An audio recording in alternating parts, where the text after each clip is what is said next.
بسم اللہ الرحمن الرحیم۔ السلام علیکم ورحمۃ اللہ۔ میں ہوں آپ کا ہوسٹ محمد زبیر احمد۔ آپ دیکھ رہے ہیں المصداق میڈیا، جس کا مطلب ہے سچائی دکھانے والا۔ اگر ابھی تک آپ نے ہمارے یوٹیوب چینل سبسکرائب نہیں کیا ہے تو سبسکرائب کر لیجئے اور بیل آئیکن کا بٹن دبانا نہ بھولیے گا تاکہ نئی آنے والی ویڈیو کا آپ کو پتہ لگ سکے۔ آج ہم زندگی کے ایک ایسے شعبہ جات کے بارے میں بات کرنے والے ہیں جس کی حیثیت ریڑھ کی ہڈی جیسی ہے، لیکن کیا وجہ ہے پاکستان کے اندر یہ پھلنے پھولنے کا نام نہیں لے رہا ہے؟ اس کا فقدان، ان کا مستقبل، ان کے معاملات سنبھل نہیں پا رہے ہیں، اور کسی بھی ادارے میں جائیں تو وہاں سب سے پستگی کا شکار یہی ادارہ ہے۔ بے شک ایک استاد کی بات کی جا رہی ہے جو کہ معاشرے میں ریڑھ کی ہڈی کی حیثیت رکھتا ہے، لیکن ریڑھ کی ہڈی کی حیثیت رکھنے کے باوجود یہ کسی جگہ پہ کاؤنٹ نہیں ہو رہا ہے۔ تو ہم آج آپ کے ایک ایسی شخصیت سے ملاقات کرائیں گے جو انتہائی کم عمری میں اپنے درس نظامی کو مکمل کرنے کے بعد ایک استاد بھی ہیں اور ایک ادارے میں اپنے فرائض سر انجام دے رہے ہیں، اور ان کا تعلق جو ہے وہ سکھر سے۔ میں آپ کی ملاقات کروانا چاہوں گا حضرت علامہ و مولانا مفتی محمد ارشد رضوی صاحب سے، جو ہمارے شو میں موجود ہیں۔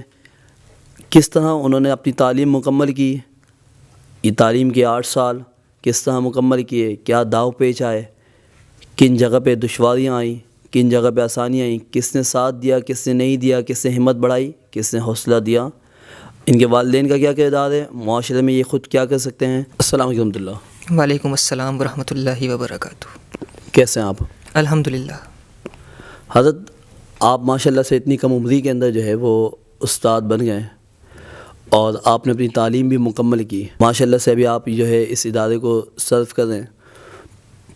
پہلے تو آپ کو ہم بہت مبارکباد دیتے ہیں کہ آپ نے اتنی کم عمری کے اندر جو ہے وہ درس نظامی کو مکمل کیا۔ نہ صرف مکمل کیا، اب آپ ایک استاد کی حیثیت سے اپنے فرائض سر انجام دے رہے ہیں۔ آپ سے سوال ہے میرا کہ آپ کے اس سارے سفر کے اندر آپ نے اپنے مستقبل کو کیسا دیکھا ہے؟ بسم اللہ الرحمن الرحیم۔ دیکھیے، یہ جو علم کی راہ ہے نا، دین کے علم کی راہ، یہ ہے بابرکت۔ اور نبی پاک صلی اللہ علیہ وسلم نے ارشاد فرمایا کہ جب دین کا مفہوم حدیث ہے، جب دین کا طالب علم نکلتا ہے دین کی راہ میں علم حاصل کرنے کے لیے، تو فرشتے اس کے راستے میں پر بچھاتے ہیں۔ تو اتنی بابرکت حدیثیں اور طالب علم کے بارے میں، علم دین سیکھنے والے کے بارے میں اتنی احادیث سن کر ہمارا دل تو مطمئن تھا اور آج بھی ہے کہ یہ دین کی راہ کا جو علم ہے نا، نہ یہ دنیا میں کسی کو گرنے دیتا ہے، نہ آخرت میں کسی کو گرنے دیتا ہے۔ اس علم کی وجہ سے دنیا کی بھی سرخرویاں ہیں، دنیا کی بھی فوز و فلاح اور بھلائیاں ہیں، اور آخرت میں تو علماء کا اور دین کے طلباء کا مقام ہوگا ہی بہت بلند و بالا۔ ماشاءاللہ۔ ٹھیک، جیسے میں نے کہا کہ معاشرے کے اندر جو ہے وہ اساتذہ کا بڑا مقام ہوتا ہے، اور یہ بیجا نہ ہوگا کہ ان کے والدین سے پہلے استاد کا مقام ہوتا ہے۔ والدین کا ایک رشتہ ہوتا ہے، لیکن استاد کا جو ہے ایک روحانی رشتہ ہوتا ہے، اور استاد بے غرض بے لوث اپنے شاگرد کو پڑھا رہا ہوتا ہے۔ تو میں سمجھتا ہوں کہ والدین سے زیادہ جو ہے کردار معاشرے میں استاد کا ہے، اساتذہ کا ہے۔ تو آپ کے سارے سفر کے اندر آپ کیا سمجھتے ہیں کہ آپ کے جتنا کامیابی کے ساتھ سفر گزرا، اس میں آپ کے والدین کا ہاتھ ہے یا اساتذہ کا ہاتھ ہے؟ میں یہ سمجھتا ہوں کہ اس سفر میں والدین کا جتنا ہاتھ ہے اتنا ہی اساتذہ کا بھی ہاتھ ہے۔ دونوں اس سفر میں، اس منزل تک پہنچانے میں دونوں کا کردار برابر ہے۔ وہ اس لیے کیونکہ والدین استاد بھی ہیں، اور استاد روحانی باپ بھی ہے۔ تو استاد کے اندر معلم کی اور روحانی باپ کی دونوں خصوصیات شامل ہو گئیں۔ اسی طرح والدین کے اندر بھی معلم کی بھی خصوصیات شامل ہو گئیں، والدین کی بھی خصوصیات شامل ہو گئیں۔ تو اس سفر میں شروع سے لے کے، یعنی 2012 میں بحمد اللہ تعالی درس نظامی کے اس سفر کا آغاز ہوا، اور 2020 میں پایہ تکمیل تک پہنچا۔ 8 سال کا یہ دورانیہ تھا۔ اس سفر میں دونوں کا کردار برابر ہے۔ کافی مشقتیں پیش آئی ہوں گی آپ کو، کیونکہ آپ کے والدین جو ہے وہ آؤٹ آف کراچی ہیں، یہاں نہیں ہیں، اور باقی بچے جو ہیں ان کے جو والدین ہیں وہ یہاں ہیں، ان کے استاد بھی یہاں ہیں، ان کے والدین بھی یہاں ہیں۔ تو آپ اپنے آپ کو کیسا دیکھتے ہیں یار کہ آپ کے والدین جو ہے وہ کراچی سے باہر ہیں، ملاقات کم ہوتی ہے، دیکھنے کو کم ملتا ہے؟ تو اس سفر کے دوران کہ آپ کو ان کی یاد نہیں آئی کہ کبھی ان کو ان کی یاد ستائی، اور میں چھوڑ کے اپنے ہی شہر میں جا کے جو ہے وہ تعلیم مکمل کروں؟ یقیناً یہ یاد تو ہر ایک کو آتی، فطری عمل ہے. اور جب 2012 میں یہاں پر آیا اس وقت عمر بھی بہت کم تھی، 13.5-14 سال عمر تھی. تو اتنی کم عمر کے بچے کا اپنے گھر سے دور رہنا، اپنے والدین سے دور رہنا، اور ہم گھر سے دور کبھی رہے ہی نہیں تھے، یہ پہلا ایکسپیرینس تھا. تو ابتدا کے سالوں میں بہت یاد آئی، روتے بھی تھے، یاد بھی آتی تھی. لیکن 2 چیزیں پیش نظر تھیں. ایک تو یہ تھی کہ والدین کی خواہش تھی، خصوصاً میرے دادا جان اور دادی جان، جن کا دوران میرے اس سفر طالب علمی کے دوران ہی ان دونوں کا انتقال ہوا 2015 اور 16 کے اندر. اللہ ان دونوں کی بخشش اور مغفرت فرمائے. ان دونوں کی بڑی خواہش تھی، تو ان کے اس خواب کو پائے تکمیل تک پہنچانا تھا. دوسری بات یہ تھی کہ یہاں پہ آنے کے بعد ظاہر سی باتیں یاد آتی تھی، لیکن اساتذہ کرام نے جس طرح ڈیل کیا، جس طرح سپورٹ کیا اساتذہ نے، یعنی ہم روتے تھے تو اساتذہ ہمیں چپ کرا دیا کرتے تھے، سمجھاتے تھے. ساتھ اساتذہ اپنی مصروفیات میں سے، انتہائی مصروفیات میں سے بھی ہمارے لیے وقت نکال کے چپ کراتے تھے کہ بیٹا دین کی راہ ہے، تکلیفیں تو آتی ہیں. اور پھر اساتذہ کے وہ کلمات، وہ دلاسا دینے والے کلمات ایسے ہوتے تھے کہ اس وقت پھر وہ تمام غم، گھر کی یادیں اور دوریاں وہ سب ختم ہو جاتی تھیں. اس طریقے سے یہ سفر مکمل ہوا. صحیح. تو آپ کا رجحان کیسے ہوا؟ آپ کے والدین اور آپ کے دادا دادی نے تو چلیں آپ کو کہا، آپ کا کیسے رجحان ہوا کہ یار کہ دین کا علم سیکھا جائے، اور اس جستجو میں آپ یہاں آ گئے؟ تو اس کی رجحانیت کی وجہ کیا بنی؟ میرے دادا حضور محمد عثمان خان قادری رحمۃ اللہ تعالیٰ علیہ، وہ خود سکھر شہر کے ایک مشہور و معروف شخصیت تھے. سکھر شہر میں آج پہلی مرتبہ آپ کو یہ بات بتا رہا ہوں کہ سکھر شہر میں جو ربیع الاول شریف کا جلوس ہوتا تھا، اس کے اندر قیادت حضرت فرمایا کرتے تھے. سب سے آگے ان کی گاڑی ہوتی تھی. انجمن فدایان رسول ایک تنظیم ہے جس کے تحت یہ جلوس نکلتا، اس کے سرپرست اعلیٰ تھے. تو میرے دادا حضور اس فیلڈ سے وابستہ تھے. پھر میرے والد محترم حضرت علامہ مولانا محمد نعمان خان قادری دامت برکاتہم العالیہ، وہ خود عالم ہیں، اور کئی سال تک انہوں نے سکھر کے اندر جامعہ غوث رضویہ ام المدارس ہے سندھ کے مدارس کے اندر، اس میں تدریس کیا آپ نے، اور اب دیگر وہ مدارس کے معاملات کو ہینڈل کرتے ہیں. تو ہمارا گھرانہ ابتدا سے ہی دینی گھرانہ ہے. تو اسی وجہ سے، اس گھر کی سوچ کی وجہ سے اسی راہ پہ ہم بھی چل نکلے، اور اللہ تعالیٰ نے اس راہ کو ہمارے لیے بنا دیا. پہلے کے دور اور اب کے دور میں بہت زیادہ فرق ہے. پہلے اساتذہ کی جو عزت تھی وہ اب نہیں ہے، جو اساتذہ کا مقام تھا اب وہ نہیں ہے، یا انہیں تھوڑے میں بھی بہت گزارا ہو جاتا تھا ان کا. اور اب جس طرح مہنگائی کی صورتحال ہے وہ آپ کے سامنے ہے. تو آپ اپنے مستقبل کو بطور معلم، ایک دین کے استاد کی حیثیت سے کیسا دیکھتے ہیں؟ آپ نے بڑا اہم سوال کیا ہے. یقیناً مدارس کے ائمہ، مساجد کے ائمہ کرام جو ہیں، آپ باہر چلے جائیں، کراچی کی بات میں نہیں کرتا، کراچی سے باہر آپ اندرون سندھ چلے جائیں، تو جو ائمہ مساجد ہیں، مساجد کے امام ہیں، بہت کم تنخواہوں پر کام کر رہے ہیں. اور لیکن اللہ تعالیٰ پورا کرنے والا ہے. یہ ظاہری مال و اسباب تو صرف ظاہری چیزیں ہیں، اصل ذات تو اللہ تعالیٰ کی ہے. میں ایک جگہ بیان کرنے کے لیے گیا رمضان المبارک میں. جب بیان کے بعد ہم فارغ ہوئے تو اس مسجد کے امام صاحب ہمارے ساتھ بیٹھے. تو میں نے ان سے ایسی بات چل رہی تھی، تو امام صاحب بتانے لگے کہ جو ہے یہاں پہ مجھے تنخواہ نہیں ملتی مسجد میں، اور امام صاحب کی اپنی شادی بھی ہو چکی ہے، 2 بچے بھی ہیں. تو میں نے کہا حضرت تنخواہ نہیں ملتی تو یہ تمام معاملات کیسے طے پاتے ہیں؟ تو وہ کہنے لگے کہ بات یہ ہے کہ مسجد میں جمعہ کا چندہ ہوتا ہے، چاروں جمعے ملا کر کبھی 3,000 کبھی 4,000، بہت اچھا ہوا تو 5-6 ہزار روپے چندہ ہو جاتا ہے. اس چندے میں سے بجلی اور گیس کا بل ادا کرتے ہیں، جو بچتا ہے اس میں سے امام اور مؤذن ہم دونوں آدھا آدھا کر لیتے ہیں. اللہ. تو اب یہ معاشرے کے لوگوں کو سمجھنا چاہیے کہ وہ طبقہ جس کے ہاتھ میں پورے معاشرے کی باغ دوڑ ہے، بچے کی پیدائش پر کان میں اذان دینے سے لے کر آپ کے بچوں کا نکاح پڑھانے تک، اور پھر نکاح پڑھانے کے بعد آپ کے بچوں کو قرآن و حدیث کی تعلیم دینے کے بعد سے لے کے نماز جنازہ، اور پھر آپ کا سویم، چہلم، برسی، تمام معاملات تک جس شخص کے ہاتھ میں ہے اس شخص کو معاشرے کے اندر آپ نے کیا دیا. لیکن بہت سارے ادارے ایسے بھی ہیں کہ جو علماء کی قدر کرتے ہیں، بحمد اللہ تعالیٰ. نور حمزہ اسلامک کالج ان میں سے ایک ہے. لیکن عمومی طور پہ اگر دیکھا جائے تو باہر جو ہے وہ اس طبقے کو ان ٹرمز آف مانیٹری اتنی اہمیت نہیں دی جاتی ہے. ٹھیک. آپ نے جہاں اتنی کم عمری میں جو ہے وہ کامیابی کے جھنڈے گاڑے، تو کیا آپ کی شادی بھی ہو گئی ہے؟ نہیں، شادی اب تک تو نہیں ہوئی ہے، اور انشاءاللہ اس سنت نکاح پر بھی عمل ہوگا. آپ دعا فرمائیں. جہاں سے پڑھا آپ نے وہیں پڑھانے لگ گئے، اس میں کوئی خاص بات؟ یہ کسی بھی طالب علم کے لیے بہت بڑے اعزاز کی بات ہوتی ہے کہ وہ ادارہ جہاں سے اس نے تعلیم حاصل کی ہے اسی ادارے میں وہ پڑھانے کے لیے لگ جائے، یا اسے وہاں کے اساتذہ بلا لیں. تو یہ میں سمجھتا ہوں میرے والدین کی دعا، بزرگوں کی خاص نظر، اور خاص طور پہ میرے اساتذہ کرام کی، مشفق اساتذہ کرام کی جتنے بھی ہیں سارے کے سارے، ان کی خاص نظر تھی کہ انہوں نے مجھے اور مجھ جیسے میرے چند اور ساتھی بھی ہیں جنہیں اس کام کے لیے چنا کہ آپ نے یہیں سے پڑھا ہے تو آپ یہیں پر ہی خدمات انجام دیں. جیسے کہ آپ نے بتایا کہ آپ کے والد صاحب کا بھی اپنا مدرسہ ہے اور ام المدارس ہے، وہاں پہ آپ اپنی خدمات کیوں انجام نہیں دیتے جبکہ آپ اسی شہر سے آپ کا تعلق ہے اور آپ بھی کوئی سوچ کے ہی یہاں تعلیم حاصل کرنے آئے ہوں گے؟ تو آپ کا دل نہیں چاہتا کہ جو نظام آپ نے یہاں دیکھا اس کا عمل درآمد آپ کے اپنے شہر، آپ کے اپنے مدرسے میں ہو؟ دیکھیے، اساتذہ کرام نے یہاں پر ہمیں خدمات کے لیے چنا، یہ ہمارے لیے بہت بڑی فضیلت کی بات تھی. بہت میرے لیے خاص طور پہ بہت زیادہ اس کی بات تھی کہ اساتذہ نے مجھے چنا اس کام کے لیے. وہ ادارہ ہے اور الحمدللہ وہ بھی اچھے طریقے سے چل رہا ہے، کام کر رہا ہے اپنے طور پر، اور وہاں کی مینجمنٹ کے معاملات بھی وہ لوگ انجام دے رہے ہیں کہ جن کا تدریس میں اور تعلیمی میدان میں 20 سال 25 سال کے تجربات ہیں.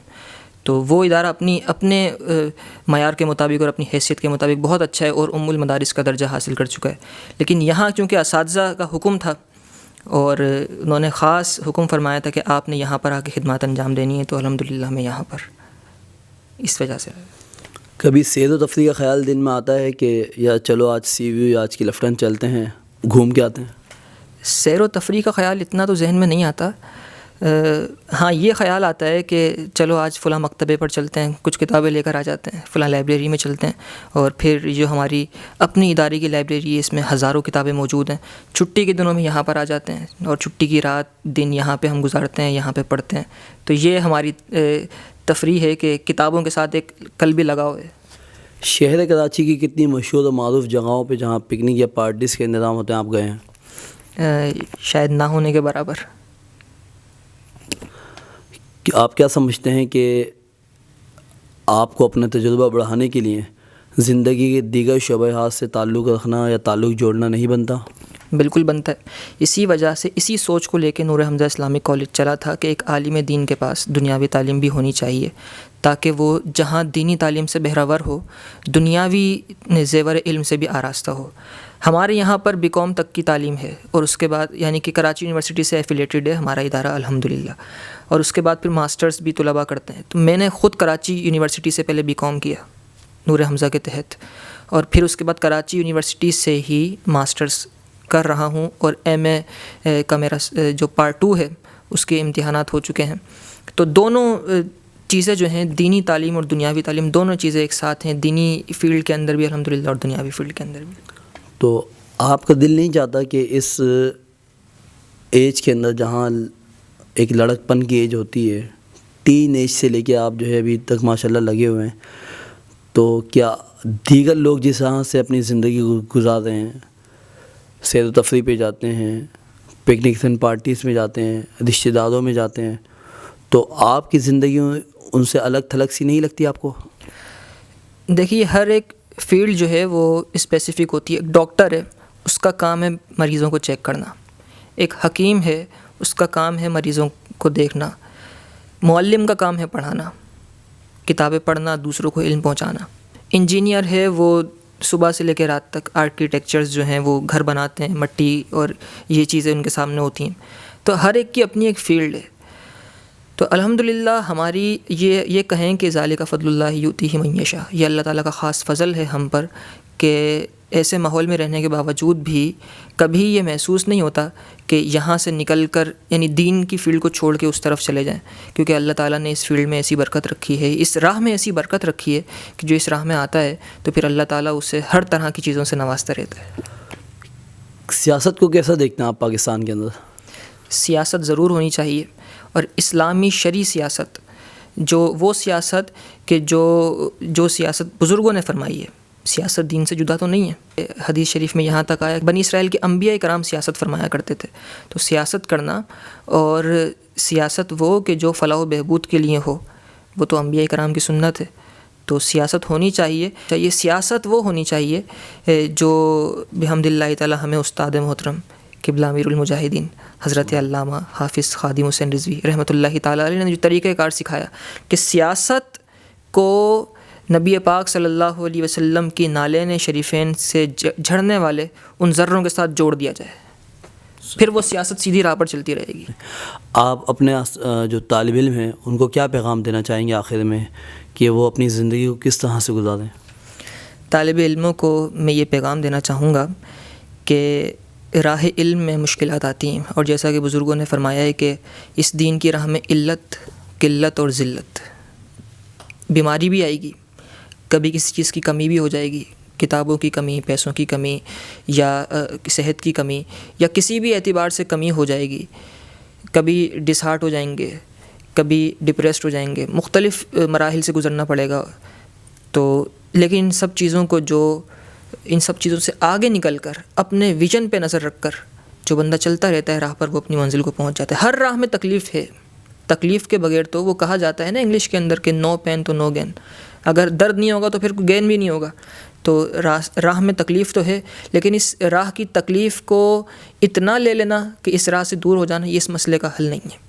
مسئلے کا حل یہ ہے کہ آپ ان تکالیف سے گزر کر پھر اپنا مقام پر پہنچیں. کیا وجہ ہے کہ آج کل جو دینی علم ہے وہ جدید علوم کے ساتھ آراستہ نہیں ہے، یا اگر آراستہ بھی ہے تو اتنا زیادہ مہنگا ہے کہ اس کو برداشت کرنا یا کسی طالب علم کے لیے پڑھنا آسان نہیں ہے؟ تو اس کی کیا وجوہات ہیں؟ یہ کس نے کہہ دیا کہ دینی علم جو ہے وہ دنیاوی علم سے آراستہ نہیں ہے؟ میں بہت سارے علماء سے ابھی آپ کو ملوا سکتا ہوں جنہوں نے ایم اے اکنامکس کیا ہوا ہے، درس نظامی فارغ التحصیل ایم اے اکنامکس کر چکے ہیں، ایم کام کر رہے ہیں، ایم اے انگلش کر رہے ہیں، ایم اے اسلامیات، M A Islamic history, M A general history, M A in I R international relations, M A Urdu, اور نہ جانے کتنی ایم فل اور پی ایچ ڈیز تک کر چکے ہیں ہمارے علماء کرام. تو کچھ ہیں کہ جنہوں نے صرف دینی تعلیم سیکھی، اللہ تعالیٰ ان کو اس کا اجر بہت زیادہ عطا فرمائے گا، اور وہ صرف دینی تعلیم کو ہی آگے پھیلا رہے ہیں، اور بڑی منتہا کتب جو ہیں، جو بڑی بڑی کتابیں، ان میں انہوں نے کمانڈ حاصل کی اور آگے. اور بہت سارے ایسے ہیں جو دونوں علوم حاصل کیے، بڑی بڑی یونیورسٹیز، پاکستان کی ہی نہیں، پاکستان سے باہر جا کے علم حاصل کیا. تو یہ کہنا کہ دینی علوم جو ہیں یا حاملین دینی علوم جو ہیں، جن کے پاس دینی علوم ہیں، وہ دنیاوی تعلیم سے بہرہ نہیں ہیں، ان کے پاس دنیاوی علوم نہیں ہیں، یہ بات حقیقت کے خلاف ہے. دونوں علوم ہیں علماء کرام کے پاس بھی. دوسرا جو یہ مشکل ہو رہی ہے، جو بچے اتنی آسانی سے یا طالب علم اتنی آسانی سے قریب نہیں ہو پا رہے ہیں، کہ اگر جہاں جدید علوم ہیں وہاں پہ مہنگا بہت زیادہ ہے. ویسے ہی آپ کو پتہ ہے کہ مہنگائی کتنی باہر ہو چکی ہے اور کتنی زیادہ ہو چکی ہے، اور جو شخص دین کے قریب ہی آنا چاہتا ہے تو اس کو جو مشکلات کا سامنا ہوتا ہے فائنینشلی، اس کو کس طریقے سے آپ حل کرنے کی طرف آئیں گے کہ یار اس کو اس طرح حل کیا جائے تاکہ جو دین کے طالب علم کا شوق مزید بڑھے، یا وہ مزید جو ہے وہ امپریس ہو کے آپ کی طرف آئیں؟ دیکھیے، دین کی تعلیم کی طرف جو ہے اکثر ہمارے مدارس پاکستان کے 95% آپ کہیں جو مدارس ہیں اہل سنت کے، وہ دین کی تعلیم فی سبیل اللہ دیتے ہیں. تو فائنینس کو مسئلہ بنا کر دین کی تعلیم حاصل نہ کرنا، میں اس کو یہ سمجھتا ہوں کہ یہ اصل فائنینس کا مسئلہ نہیں ہے، یہ دنیا کی رنگینیوں کا مسئلہ ہے. کہ آپ دنیا کی رنگینیوں میں جا کر آپ یہ سمجھتے ہیں کہ دین کی تعلیم حاصل کرنے والا وہ کچھ نہیں کر سکے گا دنیاوی میدانوں کے اندر، جبکہ یہ پرسیپشن، یہ نظریہ، یہ بالکل حقیقت کے خلاف ہے. ہمارے کتنے سارے علماء تھے اور ہیں اب بھی کتنے سارے علماء جو دنیاوی میدانوں میں بھی آگے. آپ حضرت امام محمد کو دیکھیے، محرر مذہب حنفیہ، امام اعظم ابو حنیفہ کے شاگرد ہیں، اور فقہ حنفی کے اندر امام ابو یوسف کے بعد امام اعظم، پھر امام ابو یوسف، ان کے بعد پھر حضرت امام محمد کا مقام ہے. آپ جب گھر سے نکلتے تو 3000 درہم کا سوٹ پہن کے نکلتے تھے. تو دین کی تعلیم حاصل کی تھی، عالم تھے، مفتی تھے، فقیہ تھے، امام اعظم کے شاگرد تھے. اسی طریقے سے آپ کو اسلاف کے اندر بھی اور پھر اخلاق کے اندر بھی، دونوں میں ڈھیروں مثالیں مل جائیں گی کہ دو دنیاوی میدانوں میں بھی بہت آگے گئے، دینی میدان کے اندر بھی بہت آگے گئے۔ آپ سن رہے تھے انتہائی کم عمر عالم دین حضرت علامہ اسجد قادری صاحب کو، جنہوں نے انتہائی کم عمری کے اندر جو ہے وہ اس شعبے میں قدم رکھا اور کامیابی طے کرتے گئے، اور آج اس مقام پہ اللہ رب العزت نے انہیں عزت سے نوازا۔ بہت شکریہ علامہ صاحب، آپ نے وقت دیا۔ ہم دعا گئے ہیں اللہ تعالیٰ آپ کی خدمات کو قبول و منظور فرمائے، اور آپ جو خدمات معاشرے کے لیے دینا چاہتے ہیں اس سے معاشرے میں ایک فلاح و بہبود کے ساتھ ساتھ جو ہے ایک پازیٹیو چینج آئے۔ السلام علیکم ورحمۃ اللہ۔ ہر آنکھ کا تارا بھی جب نام محمد ہے، ہر آنکھ کا تارا بھی